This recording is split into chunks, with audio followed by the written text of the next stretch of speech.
જૂનાગઢ જિલ્લાના માળિયાહાટીના શહેરમાં મુખ્ય માર્ગ પર પૂરપાટ ઝડપે દોડતી કાર ચાલકે અનેક વાહન અને લોકોને અડફેટે લીધા હતા. જોકે માળિયાહાટીનામાં બેફામ કાર ચાલકને પોલીસે ઝડપી અને કાયદાનું ભાન કરાવ્યું હતું. ઘટનામાં કાર ચાલક કુણાલ અરવિંદ ડાંગર, અજય સમજુ બાબરિયા અને જયદીપ રમેશ છેલાવાડને ઝડપી લેવામાં આવ્યા હતા. પોલીસે કાયદેસરની પ્રક્રિયા અંતર્ગત આરોપીઓનું રિકન્સ્ટ્રક્શન પણ કર્યું હતું. આ રિકન્સ્ટ્રક્શનમાં પીઆઈ મિતુલ પટેલ, એએસઆઈ પાંચા કરમટા, નિલેશ ડાંગર, હરીશ મુછાળ, પ્રવીણ વાડેર, રાજુ વાડેર અને મિલન ઝાલા સહિતનો પોલીસ સ્ટાફ પણ જોડાયો હતો. આરોપી સામે કડક વલણ અપનાવતા પોલીસની લાલ આંખ જોઈ નવીરાઓમાં ગભરાટ જોવા મળ્યો હતો.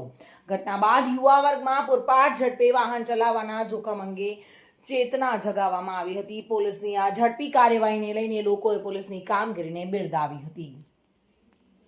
પ્રતાપ સિસોદિયા સાથે bureau report, today Gujarati news.